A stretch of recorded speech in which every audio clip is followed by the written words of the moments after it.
Hello, my dear student. Today we start new chapter, chapter number 5, Understanding Elementary Shapes. Understanding Elementary Shapes. Now, what are the learning objective in this chapter? इस chapter में हमें क्या क्या पढ़ना है? एक तो इसके बारे में थोड़ा सा हम इंट्रोडक्शन करेंगे. नेक्स्ट लाइन सेगमेंट के बारे में पढ़ेंगे और comparison of line segment, angles में हम राइट एंगल और स्ट्रेट एंगल पढ़ेंगे. Degree measure of an angle, comparison of angle, method of comparison and perpendicular lines, classification of triangles, quadrilaterals, polygons, 3 dimensional shapes. ये हमारे टॉपिक्स हैं, learning objectives हैं इसमें. So now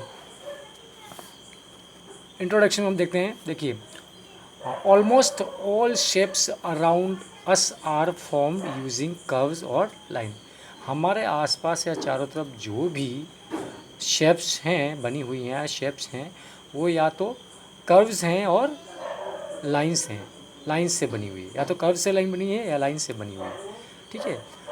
corners, edges, planes, open and closed curves are also seen in our surrounding. इसके अलावा हम corner, edges, planes, open and closed curve भी अपने चारों तरफ देखते हैं.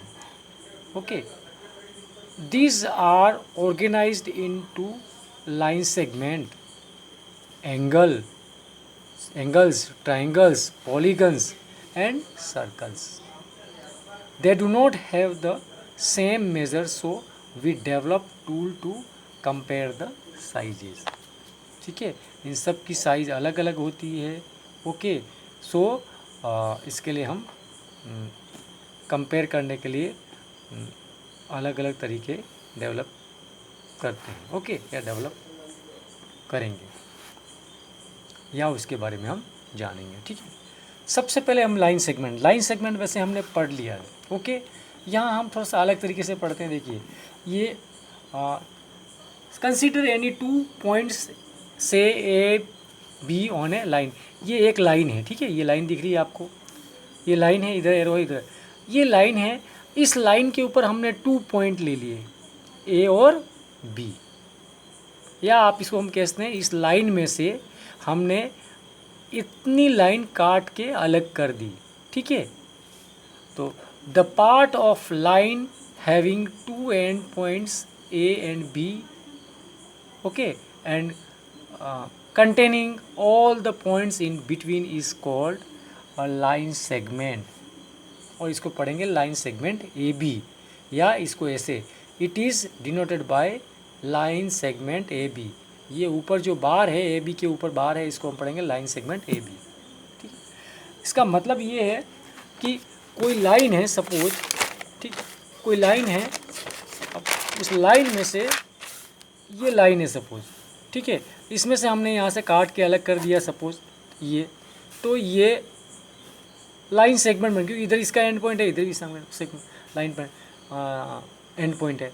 तो ये जो है, this is the part of this line. ये जो पार्ट है हमने इसमें से काट के अलग किया, that is the part of line. तो लाइन सेगमेंट है वो किसी लाइन का पार्ट होता है. Okay. The point A B are called its end point. इसके बाद क्योंकि यहाँ से हमने काट के अलग कर दिया, ये ए बी हो गए सपोज, तो ए और बी इसके क्या हो गए, एंड पॉइंट्स हो गए. Okay. A line segment is an infinite set of points with 2 and point. मतलब कोई भी लाइन सेगमेंट या लाइन किससे बनी होती, पॉइंट से बनी होती. अगर हम बहुत सारे पास ऐसे पॉइंट कर देते तो लाइन सेगमेंट या लाइन बन जाती है. इनफाइनाइट तक अगर करेंगे तो लाइन हो जाएगी, और अदरवाइज एक फिक्स लेंथ में करेंगे तो वो क्या हो जाएगा, line segment. A line segment has definite length. मतलब लाइन सेगमेंट की जो लेंथ है वो फिक्स होती है, डेफिनेट होती है. इसको मेज़र करते हैं. Line segment can be measure. Okay.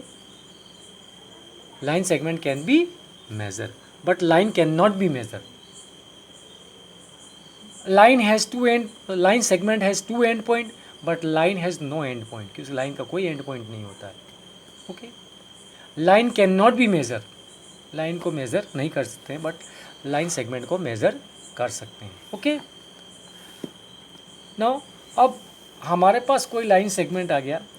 Now compare of line segment, comparison of line segment.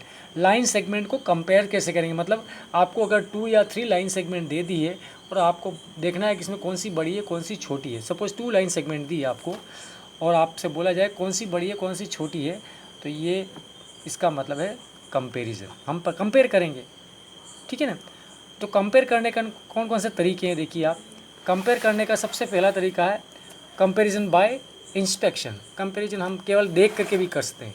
अगर लाइन सेगमेंट में काफ़ी डिफरेंस है, मतलब एक बड़ी है ज़्यादा बड़ी, एक छोटी कम है, एक ज़्यादा बड़ी एक छोटी बहुत छोटी है, तो उसको आसानी से हम देख करके इंस्पेक्शन करके उसका कंपेयर कर सकते हैं। जैसे आप यहाँ देख सकते हैं, देखिए लाइन सेगमेंट ए बी, ये लाइन सेगमेंट ए बी है।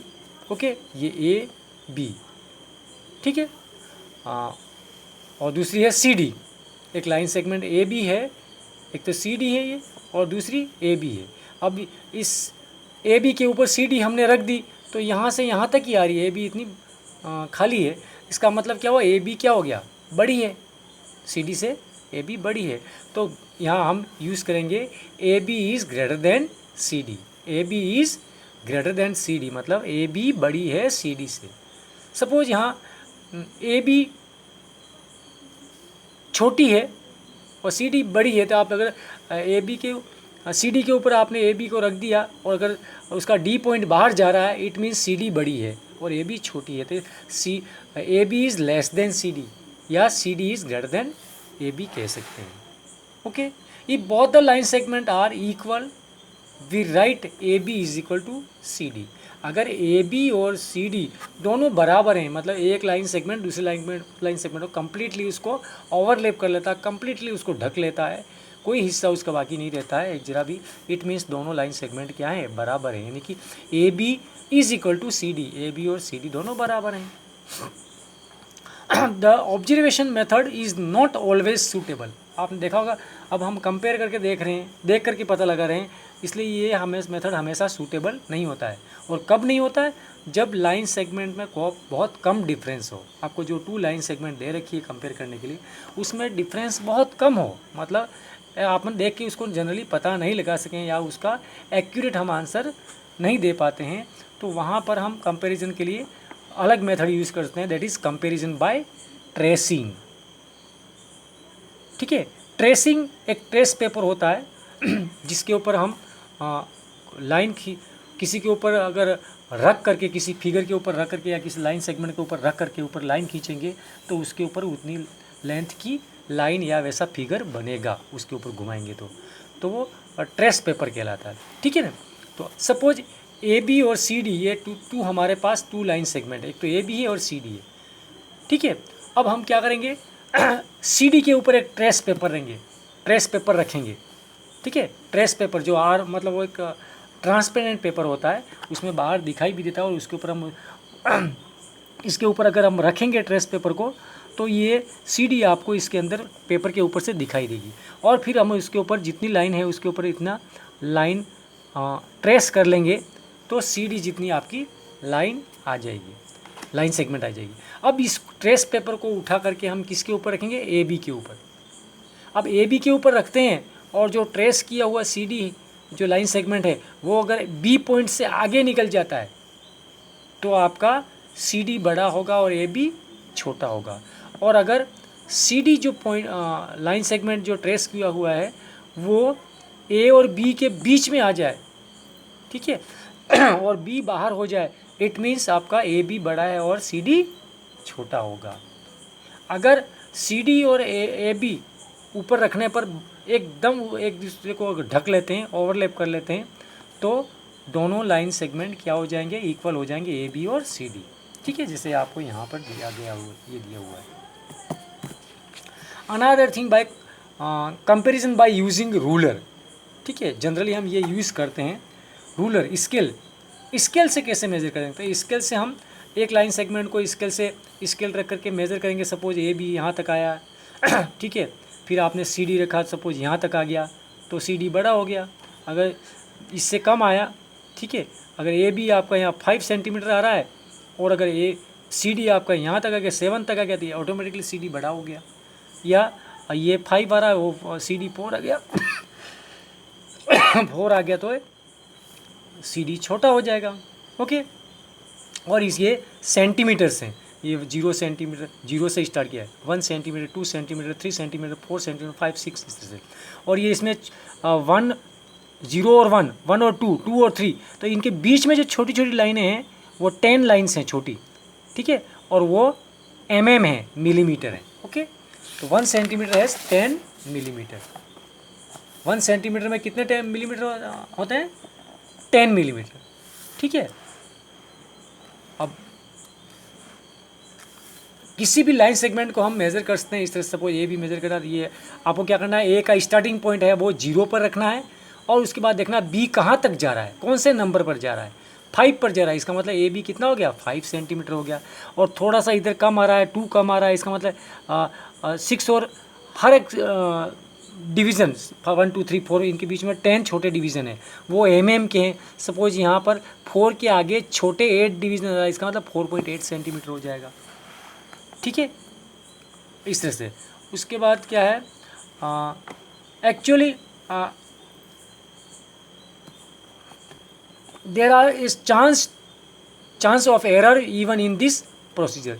इस जो कंपैरिजन बाय रूलर है इसमें भी कई बार चांसेस रहते हैं एरर आने के, मतलब the thickness of the ruler में कॉज डिफ़िकल्टी, मतलब जो रूलर की थिकनेस है या हम जो रीडिंग कर रहे हैं वो रीडिंग मार्क में कोई प्रॉब्लम है तो इसका जो इसमें जो लेंथ है उसमें एरर आ सकती है, मतलब करेक्ट नहीं हो सकता है। ओके,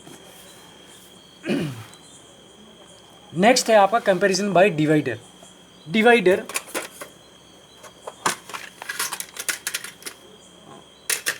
ये डिवाइडर है, ये देखते हैं आप, ये डिवाइडर, ओके, ये डिवाइडर है आपका, ये इस तरह से। अब इसको डिवाइडर से भी हम लाइन सेगमेंट को कंपेयर कर सकते हैं, ठीक है। सपोज कैसे करेंगे, सबसे पहले देखो, सपोज आपने ये लिया तो हम क्या करेंगे, इसको यहाँ से एक पॉइंट इधर लगा, दूसरा ये इसको इतना ओपन करेंगे। ओके, ये देखो, अब इसको उठा करके जिसको कंपेयर करना वहाँ रखना है, एक पॉइंट फर्स्ट पॉइंट पर और उसका आगे। अब देखो ये यहाँ तक ही पहुँच रहा है और ये इतना क्या हो रहा है, आगे निकल रहा है। इट मीन्स ए बी क्या है, छोटी और सी डी बड़ा है। तो इससे भी हम डिवाइडर से मेजर कर सकते हैं, कंपैरिजन कर सकते हैं। ओके, इस तरह से, और इससे ज़्यादा एक्यूरेट मेज़र कर सकते हैं हम उनका डिफरेंस, या उनको अच्छे से पता लगा सकते हैं कि कौन सा लाइन सेगमेंट बड़ा है, कौन सी छोटी है। Okay, now exercise 5.6। Okay, 5.6, what are the disadvantage in comparing line segments by mere inspection? Inspection से क्या डिसएडवांटेज हैं? इंस्पेक्शन से अगर हम लाइन को कंपेयर करते हैं, लाइन सेगमेंट को सॉरी, तो क्या डिसएडवांटेज हैं? डिसएडवांटेज ये है कि chances of error due to improper viewing are, ठीक है, मोर। अगर हम क्यों यहाँ पर हम देख के कर रहे हैं तो हमारे जो व्यूइंग के, हमारा जो व्यू है देखने की जो है, जो व्यू है उसमें चांसेस रहते हैं कि उसमें एरर आ सकती है। हमारा जो व्यू है वो प्रॉपर नहीं हो, इम्प्रॉपर हो, तो हमारी जो कंपैरिजन है वो सही नहीं आता, ये इसका डिसएडवांटेज है। ओके, इसका आंसर आप इधर पीछे 5.1 जो आपका लास्ट में आंसर देखें वहाँ देख करके भी आप कर सकते हैं, ठीक है। Why is the better to use pair of dividers with a ruler while measuring the length of a line segment? Why is it better to use a pair of divider? Divider क्यों ज़्यादा अच्छा है, better है ruler से line को measuring करने के लिए? वाई, ये भी आप देख सकते हैं यहाँ पे क्या है, an accurate measurement will be possible. Divider से एक्यूरेट मेजरमेंट पॉसिबल है। ओके, इसका आंसर भी आप यहाँ देख के कर सकते हैं। An accurate measurement will be possible, divider से एक्यूरेट मेजरमेंट पॉसिबल है। ओके, थर्ड क्वेश्चन आपका है measure the length width and height of the following object in centimetre. अब ये आप खुद कर सकते हैं, कहीं पर अपने घर पर भी आप पोस्ट कार्ड है या डोर है, ब्लैक बोर्ड है, ब्लैक बोर्ड नहीं है कोई और चीज़ मेज़र करने के लिए आप प्रैक्टिस कर सकते हैं। इसको आपको कॉपी में नहीं करना क्वेश्चन नंबर 3 को, ठीक है। अब इसमें देखो आप in figure 1 to B lies between A and C। ये फिगर 1 है, ये फिगर 2 है, ये फिगर 1, ये फिगर 2। A और C के बीच में B है। ओके, A और C के बीच में B lies between A and C। हमें क्या करना है, हमें बताना है कि AB plus BC is equal to AC, ठीक है। AB plus BC is equal to AC। इसीलिए हम क्या करेंगे, सबसे पहले इसको मेज़र करना पड़ेगा। आप स्केल से मेज़र कर सकते हैं। Okay, you may measure scale से भी मेज़र कर सकते हैं आप, और मेज़र करके आप इसका आंसर लिख सकते हैं। सपोज आपने मेज़र कर लिया, ये AB कितना है, ठीक है। पहले आपको AB कितना है वो लिखना है, फिर BC कितना है वो लिखना है आपको, BC कितना है वो, ठीक है। फिर इन दोनों को ऐड कर दो आप, AB और BC को, कितना आता है वो लिख देना है। फिर नेक्स्ट इस पूरे को मेजर को आप A और C को कितना आया वो आपका AB और BC को प्लस किया उसके बराबर आएगा, ठीक है। सिमिलरली इसमें भी पहले आपको क्या करना है, यहाँ AC में से AC कितना है वो आप मेज़र कर लो, ठीक है। यहाँ पे कितना है, ओके, ये 4.5 है, 4.5 है। और BC कितना है, BC आपका यहाँ से यहाँ पर, ठीक है, ये 1.2 है। अब उसमें से आप माइनस कर दो तो AB के बराबर आ जाएगा, AB के बराबर आ जाएगा। ओके, तो क्वेश्चन नंबर 4 आपको कॉपी में नहीं करना है, ऐसे प्रैक्टिस करना है। Question number 5, if A B C are 3 point on a line such AB is equal to 7 and BC is equal to 4, okay, and AC is equal to 11। तो आपको क्या करना है, पहले AC ड्रॉ कर लेना है। क्वेश्चन नंबर 5 देखो आप, AC कितना लेना है आपको, 11 सेंटीमीटर। तो आप क्या करेंगे, इसके लाइंस ये 0 पर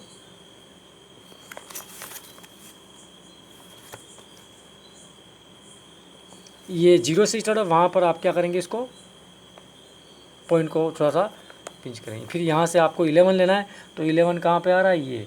अब इन दोनों को ज्वाइन कर दो, ये 11 सेंटीमीटर लाइन होगी, ये आपका A हो गया और ये C, ठीक है। ABC are 3 point on the line such, इस तरह से हैं कि AB B इसके बीच में, AB कितना है 7, तो हम यहाँ से A से 7 ले लेते हैं। A से 7 सेंटीमीटर ले लिया आपने, ये यहाँ गया है, ये आपका B पॉइंट, और ये कितना है 7 सेंटीमीटर ये, ओके। और ये पूरा कितना है 11 centimetre AC 11 centimetre, AB 7 centimetre, okay. और BC, अब BC आप देखेंगे ऑटोमेटिकली ये 4 सेंटीमीटर हो गया, ठीक है। ये आपका कितना हो गया 4 सेंटीमीटर। इस तरह से आप कर सकते हैं, ठीक है।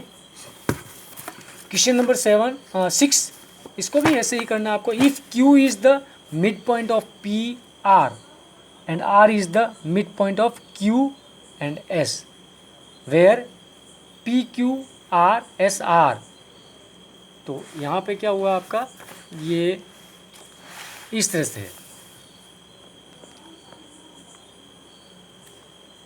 क्वेश्चन नंबर 6 के लिए ये Q is midpoint of P and R. P and R का midpoint है। ये हो गया P S और ये P is the midpoint of R। ये यहाँ पे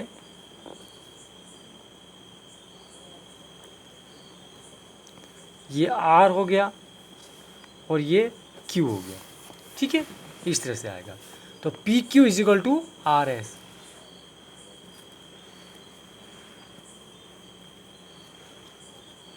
इस तरह से P Q, Q is the mid point of P and R, इसका मिड पॉइंट है, and R is the mid point of Q and S. तो ये आपका इस तरह से आंसर होगा क्वेश्चन नंबर 6 का। तो आपको इसमें एक्सरसाइज 5.1 में होमवर्क है आपका। क्वेश्चन 1 2 5 एंड 6, ये आपका होमवर्क है। Okay, thank you.